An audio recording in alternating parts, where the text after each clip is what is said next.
ಒಂದಲ್ಲ ಎರಡಲ್ಲ ಬರೋಬ್ಬರಿ 1460 ದಿನಗಳಿಂದ ನಡೆಯುತ್ತಿರುವ ಮಹಾಯುದ್ಧ. ಈ ಯುದ್ಧ ಸಾವಿರಾರು ಸೈನಿಕರನ್ನ ಬಲಿ ಪಡೆದಿದೆ. ಅಷ್ಟೇ ಅಲ್ಲ, ಯುದ್ಧ ಗೆಲ್ಲಲೇಬೇಕು ಅನ್ನೋ ಹಠಕ್ಕೆ ನಿಂತಿದ್ದ ರಷ್ಯಾ ಈಗ ಕಂಗಾಲಾಗುವಂತೆ ಮಾಡಿದೆ. ಅಷ್ಟಕ್ಕೂ ಯುದ್ಧ ಗೆಲ್ಲೋದಕ್ಕೆ ರಷ್ಯಾ ಅಧ್ಯಕ್ಷ ಪುಟಿನ್ ಏನೇನು ಮಾಡಿದ್ದಾರೆ, ಇಲ್ಲಿದೆ ರಿಪೋರ್ಟ್. 1460 ದಿನ ಹಾಗೆ ಸಾಧಿಸಿದ ರಷ್ಯಾ ಬಂಗಾರ ಮಾರಿದ್ದಾಯ್ತು. ಈಗ ವಜ್ರದ ಸರದಿ, ಚಿನ್ನ ಯಾವುದೇ ದೇಶದ ಆರ್ಥಿಕ ಬಲದ ಸಂಕೇತ. ಇನ್ನು ವಜ್ರ ಐಶ್ವರ್ಯದ ಗುರುತು. ಎರಡನ್ನ ಸರ್ಕಾರ ತನ್ನ ಖಜಾನೆಯಲ್ಲಿ ಭದ್ರವಾಗಿ ಇಟ್ಕೊಳ್ಳುತ್ತೆ. ಆದರೆ ಈಗ ಅದೇ ರಷ್ಯಾ ತನ್ನ ಖಜಾನೆಯ ಬಾಗಿಲು ತೆರೆದು ಮೊದಲು ಚಿನ್ನವನ್ನ ಮಾರಾಟ ಮಾಡಿದೆ. ಈಗ ಮತ್ತೊಂದು ಅಮೂಲ್ಯ ನಿಧಿಯಾದ ವಜ್ರವನ್ನ ಹರಾಜಿಗೆ ಇಡುವ ನಿರ್ಧಾರವನ್ನ ಕೈಗೊಂಡಿದೆ. ಉಕ್ರೇನ್ ಯುದ್ಧದ 4ನೇ ವರ್ಷದಲ್ಲಿರುವ ರಷ್ಯಾಗೆ ಈಗ ಯುದ್ಧ ಭೂಮಿಗಿಂತ ದೊಡ್ಡ ಸವಾಲು ಆರ್ಥಿಕತೆಯಾಗಿದೆ. ಅದಕ್ಕಾಗಿ ಟನ್ಗಟ್ಟಲೆ ಚಿನ್ನವನ್ನೇ ಮಾರಾಟ ಮಾಡಿದ್ದಾಗಿದೆ. ಈಗ ಮುಂದಿನ ದಾರಿ ವಜ್ರ ಮಾರಾಟ ಮಾಡೋದಾಗಿದೆ.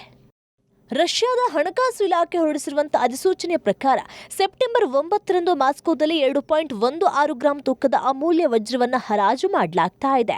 ಈ ವಜ್ರವನ್ನ ಸರ್ಕಾರಿ ಖಜಾನೆಯಲ್ಲಿ ಸಂರಕ್ಷಿಸಲಾಗಿತ್ತು. ಈಗ ಅದನ್ನೇ ಮಾರಾಟಕ್ಕೆ ಇಡಲಾಗಿದೆ. ಇನ್ನೊಂದು ವಿಶೇಷ ಅಂದ್ರೆ ಈ ವಜ್ರವನ್ನ ರಷ್ಯಾದ ನಾಗರಿಕರು ಮಾತ್ರ ಖರೀದಿಸಬಹುದು. ಹರಾಜಿನಲ್ಲಿ ಪಾಲ್ಗೊಳ್ಳಲು ಆಗಸ್ಟ್ 20ರೊಳಗೆ 2 ಲಕ್ಷ ರೂಪಾಯಿಯ ಟೋಕನ್ ಠೇವಣಿ ಸಲ್ಲಿಸಬೇಕು. ಹರಾಜು ಯಶಸ್ವಿಯಾದ ನಂತರ ಖರೀದಿದಾರನಿಗೆ ಅಧಿಕೃತ ಮಾಲೀಕತ್ವದ ದಾಖಲೆ ನೀಡಲಾಗುತ್ತೆ. ಆದರೆ ಜಗತ್ತಿನ ಗಮನ ಸೆಳೆದಿರುವುದು ವಜ್ರದ ಹರಾಜು ಮಾತ್ರ ಅಲ್ಲ. ಅದಕ್ಕೂ ಮೊದಲು ರಷ್ಯಾ ತನ್ನ ಚಿನ್ನದ ಸಂಗ್ರಹವನ್ನ ದೊಡ್ಡ ಪ್ರಮಾಣದಲ್ಲಿ ಮಾರಾಟ ಮಾಡಿದೆ ಎನ್ನುವ ವರದಿಗಳು. ಕಳೆದ 6 ತಿಂಗಳಲ್ಲಿ 445 ಟನ್ ಚಿನ್ನ ಮಾರಾಟವಾಗಿದೆ ಅಂತ ಉಕ್ರೇನಿನ ಮಾಧ್ಯಮಗಳು ವರದಿ ಮಾಡಿದೆ. ಇದಕ್ಕೂ ಮೊದಲು ಒಂದೇ ವರ್ಷದಲ್ಲಿ 3 ಲಕ್ಷ ಮೌಲ್ಯದ ಚಿನ್ನ ಮಾರಾಟವಾಗಿದೆ. ಇದೀಗ ಚಿನ್ನದ ನಂತರ ವಜ್ರದ ಸರದಿ ಬಂದಿದೆ. ಇದನ್ನ ರಷ್ಯಾ ಸರ್ಕಾರ ಕೂಡ ತಳ್ಳಿ ಹಾಕ್ತಾ ಇಲ್ಲ. ಒಮ್ಮೆ ಜಗತ್ತಿನ ಆರ್ಥಿಕ ಶಕ್ತಿಗಳಲ್ಲಿ ಒಂದಾಗಿದ್ದ ರಷ್ಯಾ ಈಗ ತನ್ನ ಖಜಾನೆಯನ್ನೇ ನಂಬಬೇಕಾದ ಸ್ಥಿತಿ ಎದುರಿಸ್ತಾ ಇದೆಯಾ? ಹೌದು.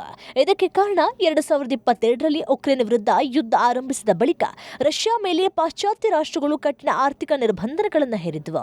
ಅದರ ಪರಿಣಾಮ ತೈಲ ಮತ್ತು ಅನಿಲ ರಫ್ತಿನ ಆದಾಯಕ್ಕೂ ದೊಡ್ಡ ಹೊಡೆತ ಬಿದ್ದಿದೆ. 2025ರ ಸರ್ಕಾರಿ ಅಂಕಿಅಂಶಗಳ ಪ್ರಕಾರ ರಷ್ಯಾದ ಬಜೆಟ್ ಕೊರತೆ ಜಿಡಿಪಿಯ 2.6% ಏರಿದೆ.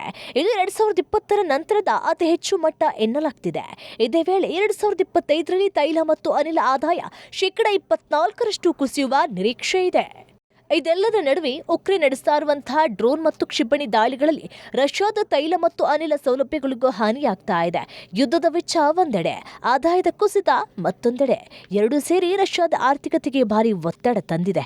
ಇಂತಹ ಸಂದರ್ಭದಲ್ಲಿ ಖಜಾನೆಯ ಚಿನ್ನ ಮಾರಾಟ, ಅದರ ನಂತರ ವಜ್ರ ಹರಾಜು ಇವು ಕೇವಲ ವ್ಯವಹಾರಗಳಲ್ಲ, ಯುದ್ಧದ ಆರ್ಥಿಕ ಪರಿಣಾಮದ ಸಂಕೇತಗಳಾಗಿ ಕಾಣಿಸ್ತಾ ಇದೆ. ಒಂದು ಕಾಲದಲ್ಲಿ ವಿಶ್ವದ ಬಲಾಢ್ಯ ರಾಷ್ಟ್ರಗಳಲ್ಲಿ ಒಂದಾಗಿರುವ ರಷ್ಯಾ ಈಗ ಆರ್ಥಿಕವಾಗಿ ಕುಗ್ಗಿ ಹೋದಂತಿದೆ. ಉಕ್ರೇನ್ ಯುದ್ಧದಲ್ಲಿ ಗುಂಡುಗಳು ಸಿಡಿತಾ ಇರುವುದು ಗಡಿಯಲ್ಲಿ, ಆದ್ರೆ ಅದರ ಸದ್ದು ಈಗ ರಷ್ಯಾದ ಖಜಾನೆಯೊಳಗೂ ಕೇಳಿಸ್ತಾ ಇರುವಂತಿದೆ. ಯುದ್ಧ ಗೆಲ್ಲುವ ಬೆಲೆ ಎಷ್ಟು ದುಬಾರಿ ಅನ್ನೋದಕ್ಕೆ ರಷ್ಯಾದ ಚಿನ್ನ ಮತ್ತು ವಜ್ರಗಳೇ ಸಾಕ್ಷಿಯಾಗಿದೆ.